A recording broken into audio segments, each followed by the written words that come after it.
Esta semana conversamos con el musicólogo Omar Morales Abril en el marco del Diplomado de Paleografía Musical que se llevó a cabo en el Centro de Arte y Cultura. Y la agenda cultural de la semana. Comenzamos.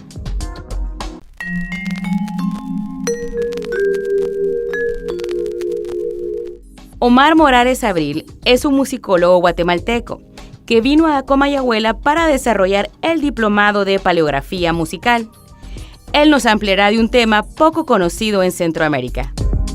Sí, bueno, la paleografía es básicamente el estudio de alguna notación antigua. Eso puede aplicar a, por ejemplo, letras, alguna escritura antigua distinta a la actual.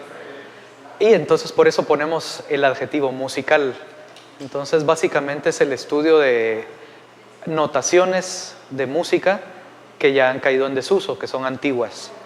Hay testimonios de música escrita, o sea, que sepamos que es música escrita desde muy atrás, ¿verdad? De hecho, ahí es famoso algo que se le conoce como epitafio de Seikilos de la Grecia antigua, estamos hablando del antes de Cristo, ¿verdad? Que se ha reconocido como notación musical. Es decir, ya estudiar eso sería una manera de paleografía musical de la cual yo desconozco todo, ¿verdad? Y de hecho se desconoce todavía. No hay manera de recuperar el significado de eso. Los primeros testimonios de música anotada y que se pueda descifrar son como del siglo XI, es decir, el año 1000.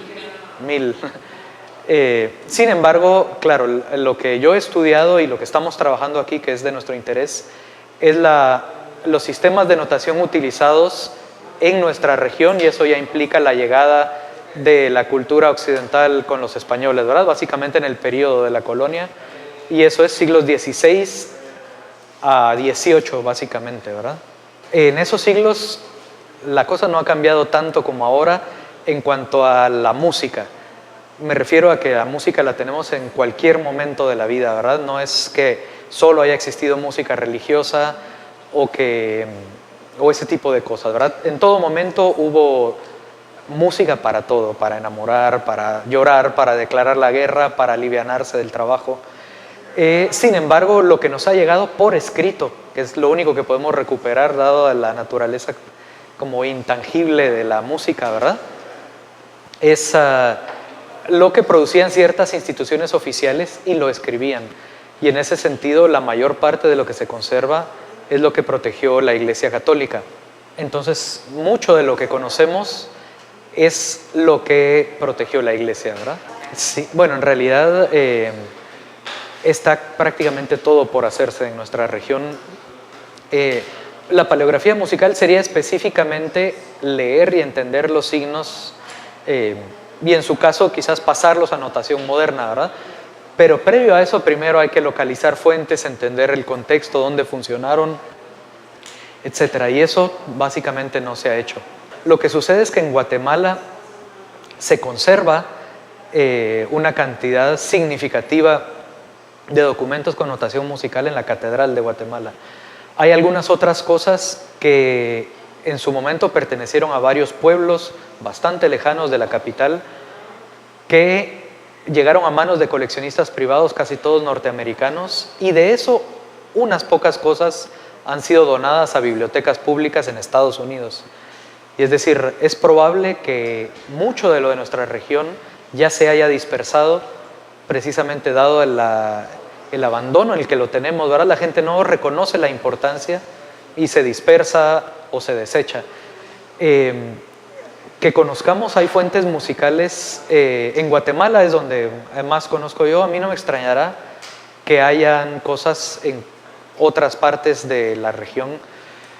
Lo que sucede es que siempre está el problema de que hay accidentes, se quema la iglesia, por poner ejemplo en el caso de a una iglesia en particular, ¿verdad? O un archivo específico municipal puede ser donde estaba la música que utilizaba el ayuntamiento de una ciudad, y eso se pierde, ¿verdad? Muchas veces los propios músicos se llevan, ¿verdad? Yo estoy trabajando en el Centro de Arte y Cultura, soy músico, tengo mis cosas, y cuando me voy de aquí me llevo las cosas y eso se pierde, ¿verdad? Sí, de alguna manera ya está vinculada con la imposición cultural que llegó de España, ¿verdad? En el sentido de que es un sistema de escritura occidental que ellos también habían heredado desde su propio pasado y ya tiene ese sesgo, ¿verdad? Sin embargo, por ejemplo, esos códices que son del siglo XVI, entre 1570 más o menos y primeros años del siglo XVII, 1635, consta que están escritos, la manufactura, me refiero, no la creación y la composición, por indígenas. Muchas cosas están en latín, que eran de oficios religiosos y se han encontrado concordancias con música europea, pero también hay cosas en español y en lenguas indígenas, algunas de las cuales no se han identificado, en parte porque no se ha estudiado muy bien y en parte porque cabe la posibilidad de que sean lenguas que ya se extinguieron, ¿verdad?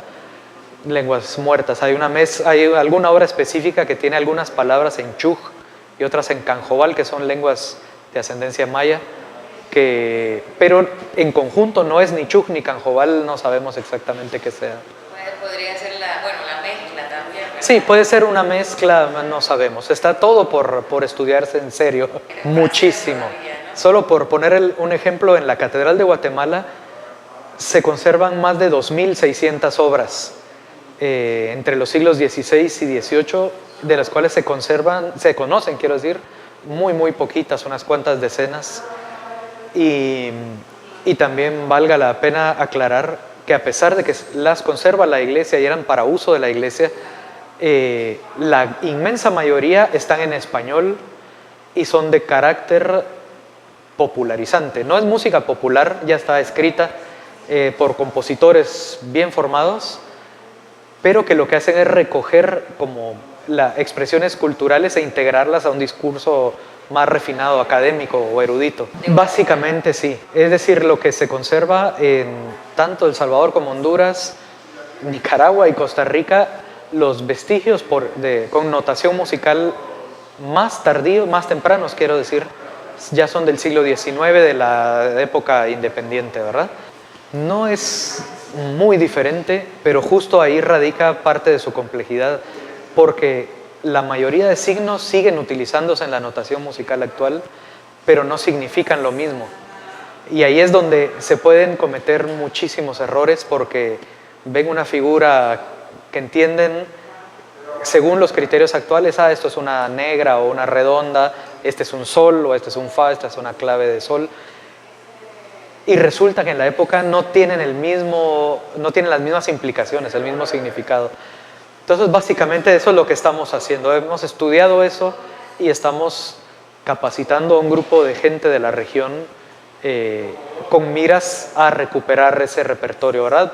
Pasarlo a notación moderna, hacerlo accesible a los músicos de hoy, que los músicos le den vida a la música, porque al final el papel con notación no es la música, ¿verdad? Es como un mapa o una guía. Y sí hay suficientes elementos que sí son distintos o que ya cayeron en desuso, como para que un músico ahora pueda leer eso, ¿verdad? Tiene sensibles diferencias. En mi caso específico, en algún momento estaba estudiando en el Conservatorio de Guatemala, yo soy de Guatemala, y dentro de lo que estudiaba uno me gustaba particularmente cierto repertorio. En nuestras instituciones de formación musical sigue siendo muy fuerte la tendencia a poner como modelo los cánones europeos, ¿verdad? Entonces la gente estudia Bach, Beethoven, Mozart, Vivaldi, Tchaikovsky, Debussy, toda esta gente. Dentro de ese universo europeo, lo que a mí más me gustaba era la música más antigua dentro de lo que uno suele estudiar, ¿verdad? De los siglos XVI y XVII sobre todo. Y en algún momento me entró la curiosidad y la espinita porque, bueno, ¿será que hay algo como esto, pero de mi región? Y entonces, como dice Lelutier, lo importante no es saber, sino tener el teléfono de los que saben. Preguntarle a alguien que ya tenga más experiencia y me diga, no hay música en el archivo de la catedral, buscar los permisos para que me dejen entrar y encontrarme con documentos musicales que no entiendo, ¿verdad? Yo estaba estudiando música y de todos modos no entendía. Y al principio me puse por mi cuenta a buscar información al respecto y después buscar formación al respecto y en eso estamos. Eso rigor de repente, lloro a que ese niño chiquito, que aunque nace poco, branquito, duro, somos monoso parente, no tememos branco grande. Tente trigo, tente calle, gusille para siar. toca negrillo, tamboritillo, canta parente. Sarabanda tenga que tener.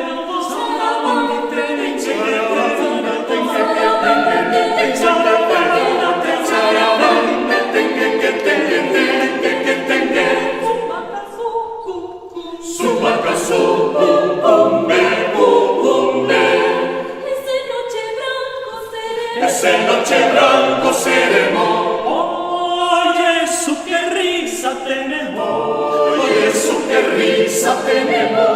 Oh, qué risa Santo Tomé. Oh, qué risa Santo Tomé, Santo Tomé. Vamos negro de Guinea a los pesebritos sola. no vamos negro de Angola que Saturo negra pega. Queremos que el niño vea negro, pulizo y galano. Que como sanos hermanos tenemos ya fantasía. Toca villano y folla baila lengua alegremente. De Granada llegamos a los chiquitillos. Mantella, rebocico, confite, cuyubasate. Y de curinate, fachuela, guante, camisa y tara de frisa, canutillo de tabaco. Toca preso pero bellaco, guitarra alegremente. Sarabanda tenga que tener, sarabanda tenga que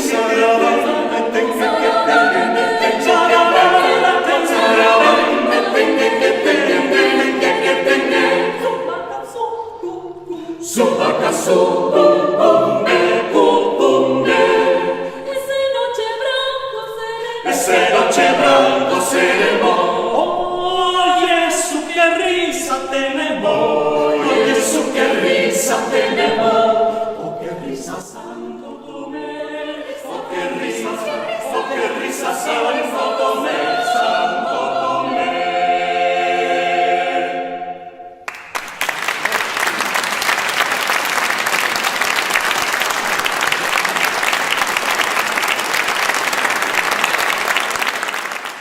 Se sabe por referencias, ¿verdad? De los instrumentos, tanto los que trajeron los europeos, que a la vez son un producto de otras influencias, por ejemplo, instrumentos que actualmente se toman como que fueran autóctonos, indígenas.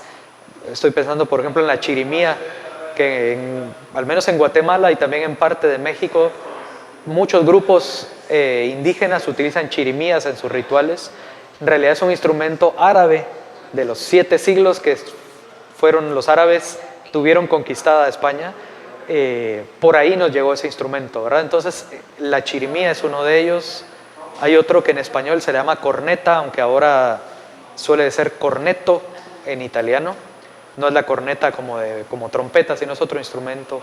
Bajón, sacabuche, órgano, arpa, en ciertos contextos guitarra, una guitarra distinta a la guitarra clásica, por supuesto, o no digamos eléctrica. Ya hay otros instrumentos más. Hay algunas pocas referencias, casi siempre en crónicas o cosas así, de instrumentos autóctonos, sí, prehispánicos, que no solían utilizarse para ejecutar la música que está escrita, ¿verdad? Que esa más bien era la que transmitía, era un vehículo ideológico, por decirlo así, del grupo de poder, que eran los españoles. Entonces, obviamente esta música, la notación misma es la que nos llegó de Europa, y en la notación no están esas particularidades de que pudieron suceder.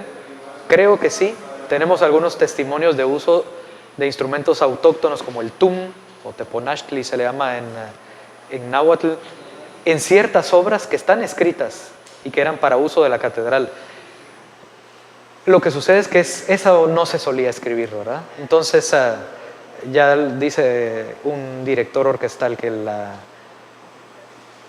la partitura, ahora sí uso el término partitura, está casi todo menos lo esencial, ¿verdad? La música no es la partitura, sino es el momento en el que se le da vida, y hay una cantidad de elementos que no están plasmadas por escritos que aporta el intérprete. De las dificultades y también riesgos, porque si uno no tiene conciencia de que lo que no conocemos, conviene informarse bien para entender cuáles son las posibilidades, podemos tender a inventarnos muchas cosas y volver fantasioso, o sea, hacer una creación nuestra y venderla como música de nuestro pasado. Es decir, hay que buscar un equilibrio, y ocurre muchísimo, ¿verdad? Lo que no sé me lo invento o lo desestimo y lo ignoro, y entonces es como que si no existiera. El más grave, porque creo que incide en todo lo demás, es que no se comprende, sobre todo a nivel institucional, la importancia y la necesidad. Claro, tenemos unas necesidades prioritarias tremendas, pero en realidad muchos de esos problemas no resueltos tienen que ver con la desatención a la cultura. Entonces, por un lado, no hay un interés institucional en esto, y eso implica que la gente ni siquiera sabe que existen las cosas, y si se llega a enterar que existen, generarle el interés, que se dé cuenta de por qué y para qué dedicarle un tiempo a esto es una cuesta arriba tremenda, ¿verdad? Yo creo que ese es el principal.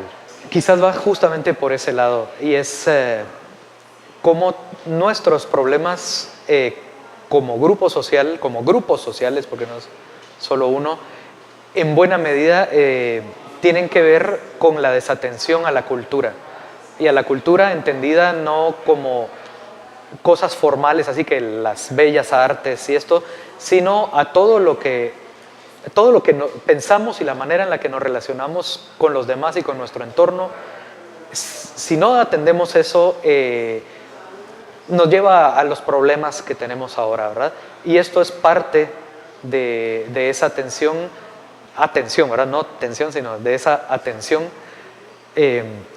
Recuperar parte de nuestras raíces es una parte, porque tenemos además raíces muy variadas y muy ricas y profundas. Y en la medida en la que desatendemos nuestras raíces, es más fácil caerse como un árbol sin raíz, sin fundamento.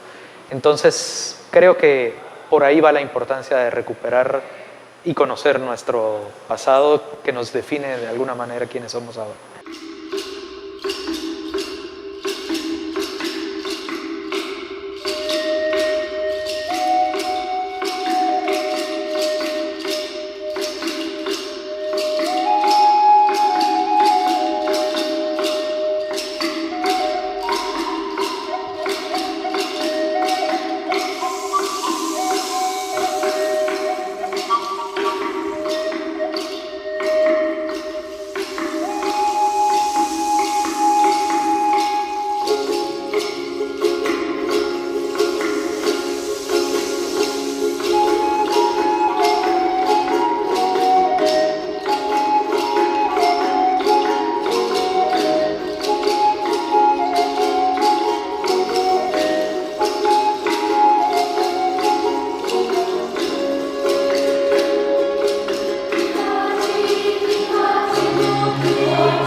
Si quieres continuar en contacto con nosotros, búscanos en nuestras redes sociales.